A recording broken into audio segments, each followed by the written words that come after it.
Assalamualaikum dan salam sejahtera. Kami dari kumpulan 2 akan membentangkan tajuk falsafah kami iaitu pemanasan global. Nama ahli kumpulan grup kami ialah kumpulan kami terdiri daripada 6 orang pelajar iaitu Ainul Hidayah binti Wahad, Muhammad Nur Syafiq Ashraf bin Abdul Syahid, Iman Najwa binti Mustafa, Leong Shin Lek, Nadia binti Cik Rahadi dan Nur Nafisah binti Muhammad. Pertama sekali ialah konsep pemanasan global. Pemanasan global ialah peningkatan suhu global atau bumi daripada aras normal disebabkan oleh faktor semula jadi dan aktiviti manusia. Konsep pemanasan global juga menerangkan tentang rumah hijau. Rumah hijau merupakan satu konsep yang menerangkan proses memerangkap bahan akibat gas-gas rumah hijau. Gas-gas rumah hijau yang membentuk lapisan penebak pada atmosfera bumi yang membenarkan kemasukan bahan matahari tetapi menjadi penebak kepada bahan bumi.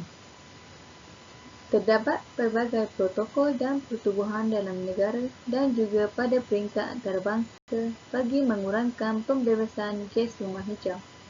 Protokol tersebut ialah Protokol Kyoto, Persidangan Rio dan Deklarasi Langkawi. Seterusnya ialah punca pemanasan global. Antara punca-punca pemanasan global ialah aktiviti manusia, kegiatan perindustrian, pembakaran terbuka, pengangkutan, pertanian dan penternakan, letusan gunung berapi. Antara aktiviti manusia ialah penerokaan hutan, pembinaan bangunan. Kegiatan perindustrian pula ialah pembebasan gas-gas berbahaya daripada kilang-kilang terbuka. Yang ketiga, pembakaran terbuka. Pembakaran terbuka menyebabkan peningkatan suhu persekitaran. Seterusnya, pengangkutan. Bilangan kenderaan yang semakin bertambah dari hari ke hari menyebabkan punca kepada pemanasan global. Pengangkutan juga berpunca daripada bahan bakar dalam kenderaan.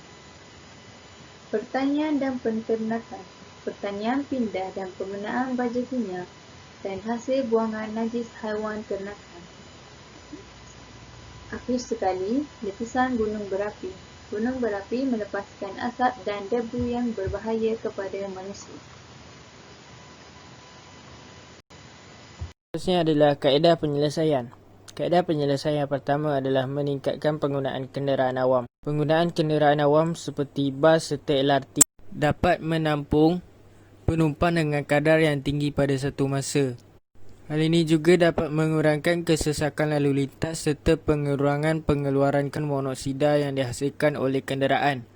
Penghasilan karbon monoksida yang dihasilkan oleh kenderaan yang banyak akan terkumpul di atmosfera dan memerangkap haba dari keluar ke bumi dan akan menyebabkan berlakunya kesan rumah hijau serta peningkatan suhu global. Seterusnya adalah penebangan pokok di hutan secara terpilih. Ini adalah dengan memilih pokok yang sudah mencapai ukuran yang sesuai dan juga telah matang untuk ditebang mengikut jenis pokok yang telah ditetapkan. Membuat pilihan untuk menebang pokok dengan menandakan pada batang pokok sebelum ditebang akan dapat mengelakkan daripada menebang pokok yang belum matang.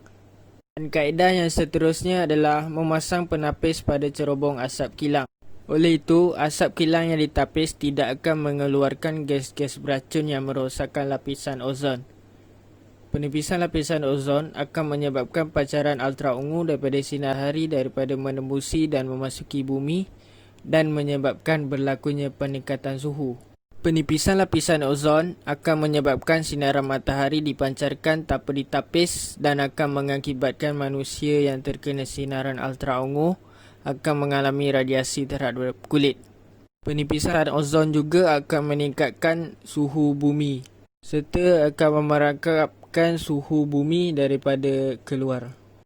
Antara nilai yang dapat kita perolehi melalui isu pemanasan global ialah nilai bertanggungjawab, nilai amanah dan juga nilai bekerjasama. Nilai bertanggungjawab ini melibatkan semua pihak, terutamanya pihak berkuasa dan juga pihak anggota awam.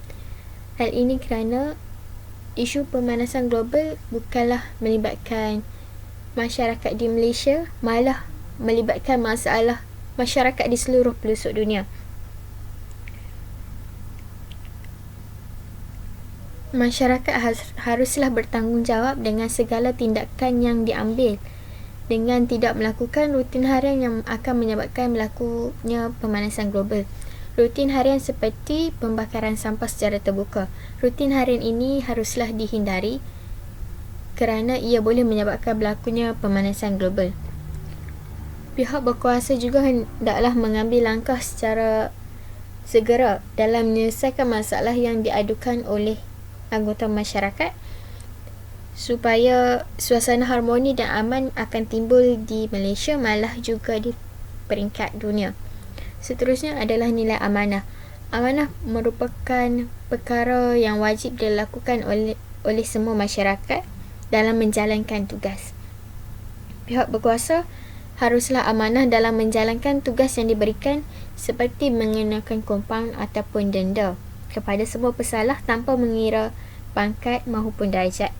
Hal ini kerana sudah banyak masalah yang berlaku apabila pihak berkuasa tidak mengambil langkah segera, kerana pihak berkuasa ini memandang pangkat dan darjat apabila pesalah tersebut mempunyai pangkat. Sekiranya tidak berlaku pecah amanah dalam menjalankan tugas, suasana yang aman dan sejahtera akan timbul dalam negara. Nilai yang terakhir diperolehi adalah nilai bekerjasama.